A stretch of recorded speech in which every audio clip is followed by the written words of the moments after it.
A Baptist preacher, a Presbyterian minister, and a Lutheran pastor got into a discussion as to which denomination Jesus Christ would belong to. Here we come again. Each claimed that he would belong to his own. Of course, huh? Yeah. So the Baptist preacher declared, he would obviously be Baptist. We are so on fire with the zeal for God, just like he was when he was on earth. He would join us in a heartbeat. So the Presbyterian minister stated, no, not so. He would be a Presbyterian. We do everything properly and in order and give the glory to God, just like he did. He would join us immediately. So the Lutheran pastor sat silent for a minute. Then he stated, you each have some good points, I must say, but he would never change. He's faithful to us. That's what it is. He'd never change. Oh, that's cute, huh? At the school, a boy said to the girl, isn't the principal a dummy? The girl said, say, do you know who I am? The boy said, no. I am the principal's daughter. And do you know who I am? The girl said, no. Oh, thank goodness.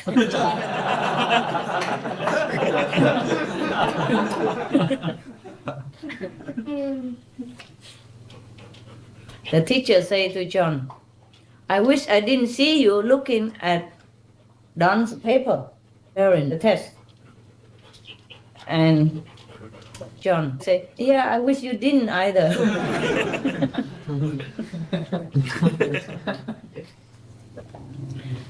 There was a desperado who tried to hijack a bus full of Japanese tourists. You know what happened? Huh? The police caught him for sure. They have 5,000 photographs. The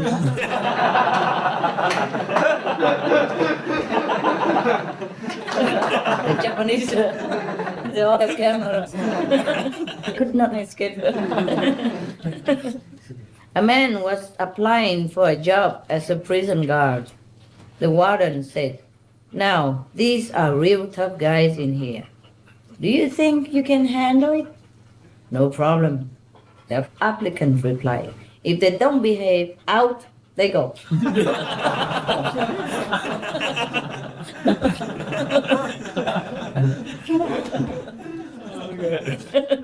Good. A defendant's attorney was cross-examining a coroner. The attorney asked, before you signed the death certificate, had you taken the man's pulse? The coroner said, no. The attorney then asked, did you listen for a heartbeat? Nope. So when you signed the death certificate, you had not taken any steps to make sure the man was dead, had you? The coroner, weary of the browbeating, said, well, let me put it this way. The man's brain was sitting in a jar on my desk. But you never know, he could be out there practicing law somewhere.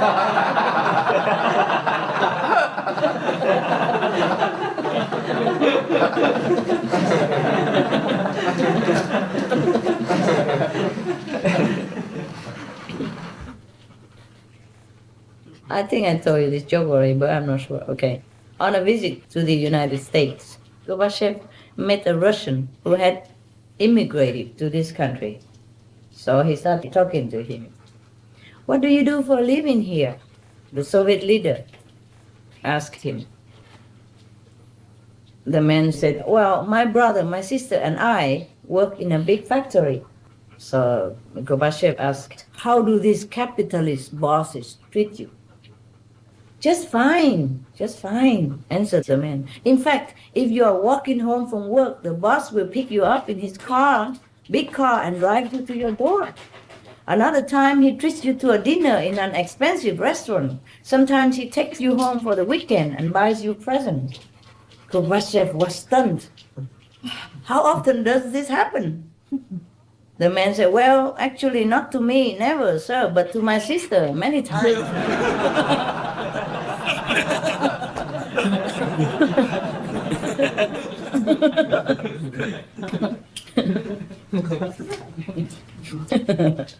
There's a highway sign. It says, speed limit 65 for most cars and some trucks under 8,000 pounds. Only if they are empty.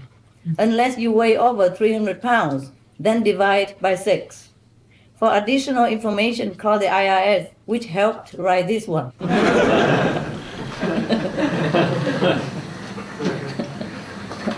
An inmate was aware that all prison mail passes through censors.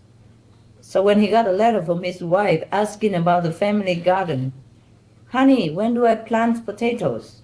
He wrote back, "Do not, under any circumstances, dig up our old garden spot.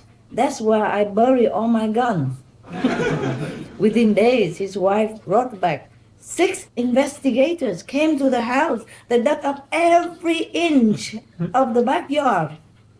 So by return mail, she got his answer. "Now is the time to plant your potatoes."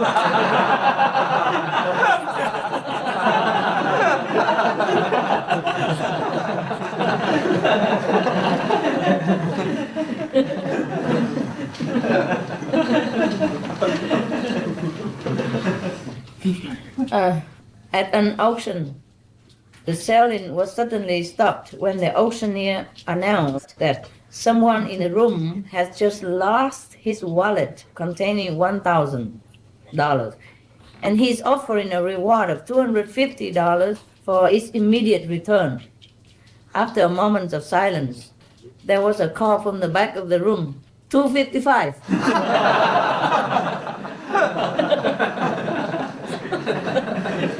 Oh.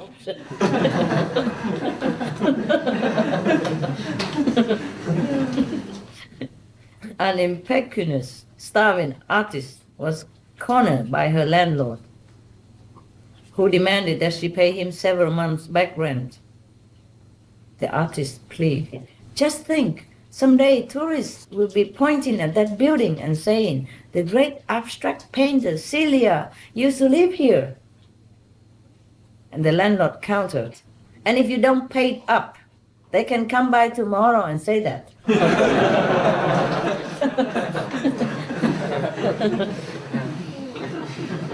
A loan officer said to a customer, "Based on your credit history, it seems the only kind of loan you qualify for is an auto loan." Customer, "You mean money to buy a car?" A loan officer said, "I mean money you lend yourself." What's that? Auto, like automatic, to yourself. Auto loan? Autobiography. Yeah, auto loan. Okay, auto. Oh, that's a playing. I didn't know that. A stingy man was convinced by a friend to buy a couple of tickets in the state lottery. But after he won the big prize, he didn't seem happy. So his friend asked him, "What's wrong? You just became a millionaire." The man groaned, "I know, but I can't imagine why I bought that second ticket for." It was a waste of money. The second ticket. What for? He only wins on the first one, the second one. A miserly millionaire called a family conference and told them, "I'm placing a box of money in the attic," he said. "When I die, I intend to grab it on my way up to heaven. See to it that no one touches it until it's my time to go." The family respected his wishes. After his death, the millionaire's wife looked into the attic. The box was still there. "The fool," she said. "I told him he should have put it in the basement."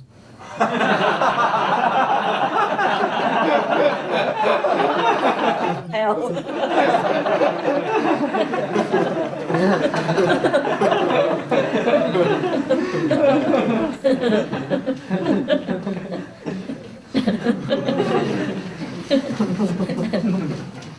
A big firm put up an advertisement for a top job and an accountant answered it. At the end of the interview, the chairman said to him, "One last question. What is 3 times 7? The accountant thought for a moment and replied, 22. Outside, he checked himself on his calculator and concluded that he had lost the job. But 2 weeks later, he was offered the post. He asked the chairman why he had been appointed when he had given the wrong answer. But you were the closest.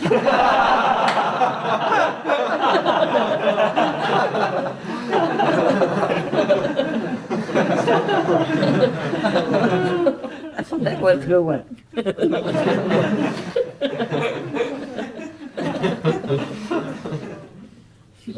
Yeah. Just like, some people would go up to the 5th plane, but just barely, or almost there. Master, pull me up just a little push. Give